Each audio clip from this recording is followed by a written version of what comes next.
하나님의 말씀은 마가복음 10장 32절에서 34절까지의 말씀입니다.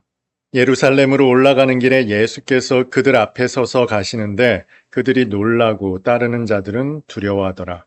이에 다시 12 제자를 데리시고 자기가 당할 일을 말씀하여 이르시되 보라 우리가 예루살렘에 올라가노니 인자가 대제사장들과 서기관들에게 넘겨지매 그들이 죽이기로 결의하고 이방인들에게 넘겨주겠고 그들은 능욕하며 침뱉으며 채찍질하고 죽일 것이나 그는 3일 만에 살아나리라 하시니라.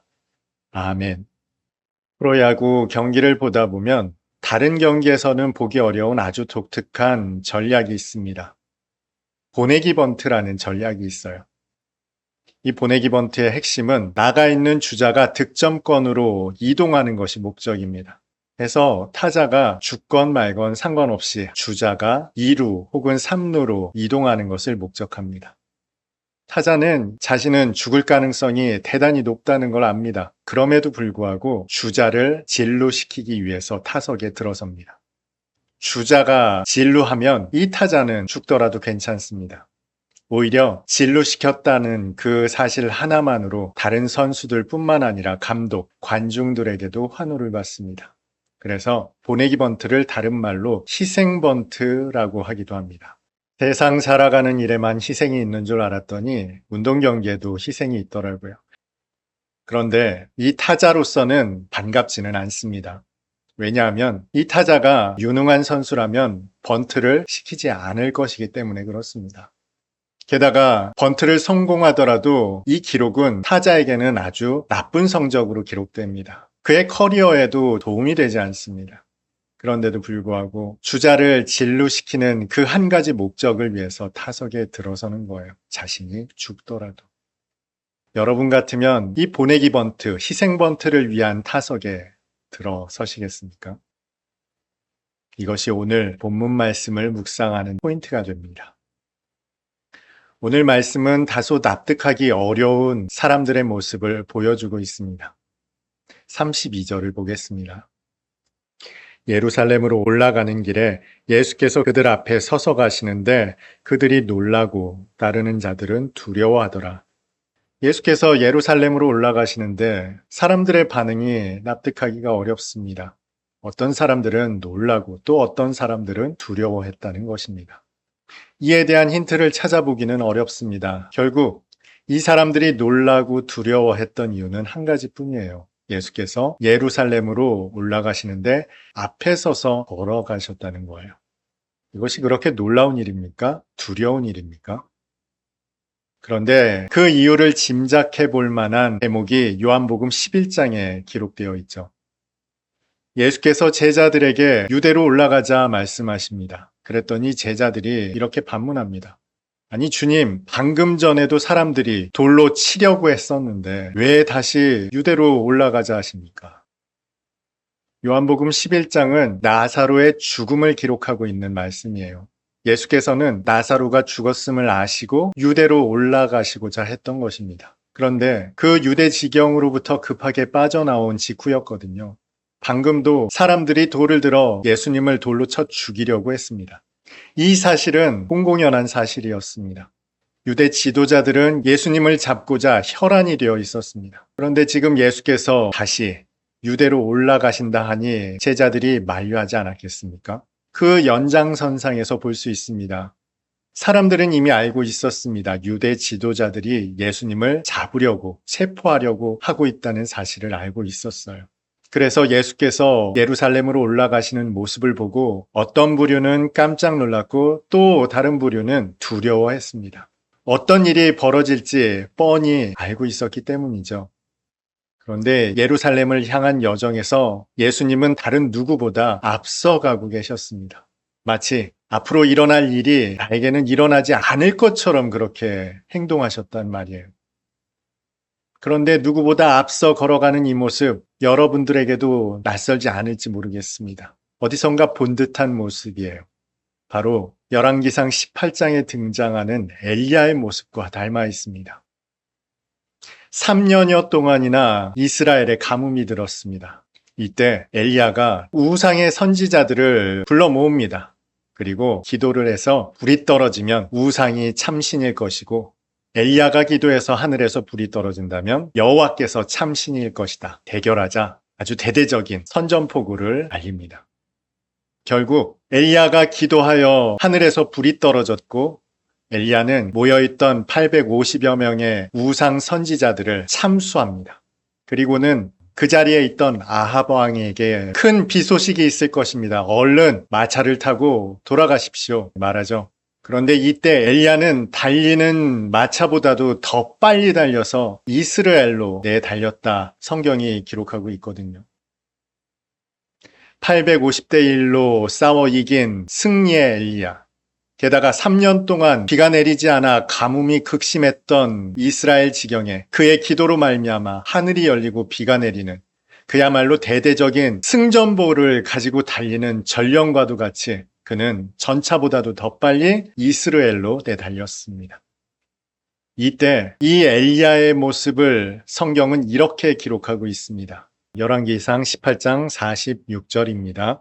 여호와의 능력이 엘리야에게 임함에 그가 허리를 동이고 이스라엘로 들어가는 곳까지 아합 앞에서 달려갔더라. 엘리야에게 여호와의 능력이 임하였다. 이렇게 성경은 기록하고 있죠. 그가 아합 왕 앞에 서서 마차보다도 빨리 달릴 수 있었던 것은 그에게 하나님의 능력이 임하셨기 때문입니다. 그를 강권하였던 것은 하나님의 능력이셨습니다. 모든 사람들 앞에 서서 예루살렘으로 걸어 나아가시는 예수님의 모습은 마치 이 엘리야의 모습과 닮아 있습니다. 사실 모든 지표는 예수님의 예루살렘 입성을 만류하고 있었습니다. 유대 지도자들은 예수님을 잡고자 혈안이 되어 있었죠. 이미 세례 요한은 옥에 갇혀 있다가 목이 잘려 죽었습니다. 게다가 오늘 본문, 동일 본문을 누가는 주님의 이 모든 말씀을 제자들은 깨닫지 못했다고 기록하고 있습니다. 제자들은 조금 더 예수께 배워야 할 것만 같았습니다. 아직 준비가 되지 않은 제자들이었어요. 그런데도 불구하고 예수께서는 이 모든 일을 뒤로한 채 모든 사람들보다 앞서 예루살렘을 향해 걸어가고 계셨습니다. 게다가 예수께서는 다시 한번 예루살렘에 올라가셔서 당신께서 당하실 일을 제자들에게 아주 상세하게 말씀하십니다. 온통 예수께서 예루살렘으로 가셔야 할 이유를 찾아보기가 어렵습니다. 그런데 어떤 사람들은 깜짝 놀라고 또 어떤 사람들은 두려워하는 이 예루살렘 여정을 주님께서는 그 누구보다 당당하게 앞서 걸어 나아가고 계셨습니다. 3차 전도 여행을 마친 바울이 예루살렘을 향해 가려 하고 있었습니다. 이때 유대에서 내려온 선지자 아가보라는 사람이 바울의 띠를 가져와서는 자신의 수족을 묻고 이렇게 말합니다. 예루살렘에 올라가게 된다면 이 띠의 임자를 사람들이 이렇게 결박할 것이다. 선지자가 전하는 말이었어요. 사람들도 어느 정도 짐작하고 있었을 겁니다. 바울 곁에 있던 사람들이 바울을 극구 만류합니다. 가지 마십시오. 그러나 바울은 내가 죽기까지 각오하였는데 왜 이 길을 가지 못하겠습니까? 너무 단호하게 바울이 말하자 사람들이 하나님의 뜻이 이루어지기를 바랍니다 하고 바울 설득하기를 그칩니다. 신앙생활을 하다 보면 여러분들 누구나가 비슷한 경험을 하게 될 겁니다. 지인들은 만류하고 사랑하는 이들은 걱정합니다. 모든 지표는 이 길이 맞는가 의구심을 제기하기만 합니다.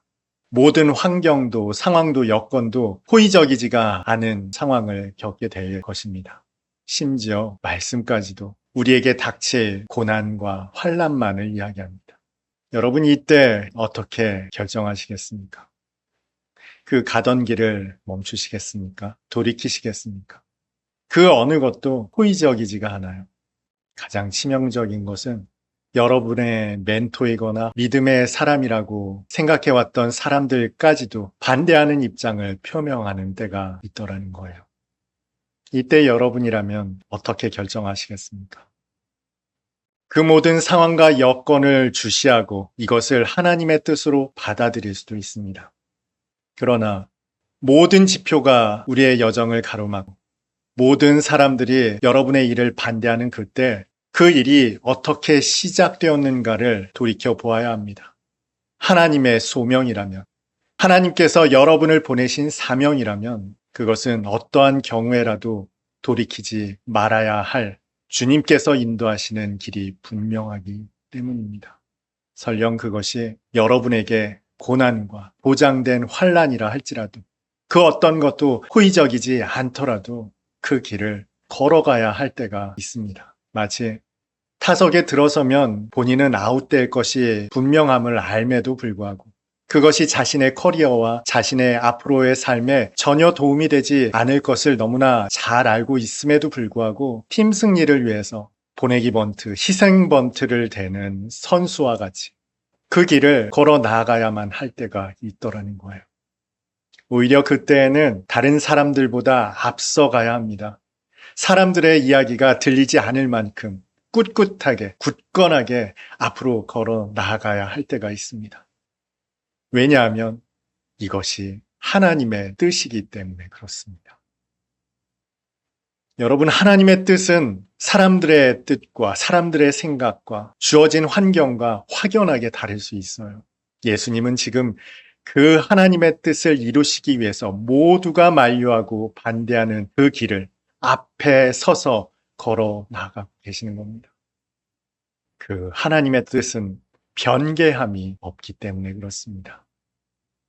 교회를 개척할 때 많은 생각이 있었습니다. 요즘 같은 세상에 교회를 개척한다, 그야말로 실패하겠다는 뜻이요. 어쩌면 그 사실은 지금도 변함이 없을지 모릅니다. 그러나 하나님의 뜻이 있다면, 하나님의 부르심이 있다면 하나님께서는 그 뜻을 성취하실 겁니다. 그리고 성취하시는 하나님의 뜻은 개인적인 성공과는 전혀 무관할 수도 있습니다. 그 길을 걸어 나가는 것은 그것이 하나님의 부르심이자 사명이기 때문에 그렇습니다. 여러분의 신앙 여정 속에 혼란이 오는 때가 있을 겁니다. 열매가 없는 것 같고 결과가 없는 것 같은 환경 속에서 사람들의 깜짝 놀라는 모습을 경험할 수도, 또 근심하며 걱정하는 모습을 직면할 수도 있습니다. 그때 첫 발을 내디뎠던 순간을 떠올리시기를 바랍니다. 첫 걸음을 내딛는 순간에 하나님께서 부르셨고 하나님께서 보내셨다면 걸어 나아가기를 멈추지 마시기를 바랍니다. 설령 그 끝에 십자가에 달려 죽어야 한다 하더라도 주님 이끄심을 따라 하나님의 영의 인도하심을 따라 주의 권능을 따라 끝까지 걸어 나아가기를 주님의 이름으로 축복합니다.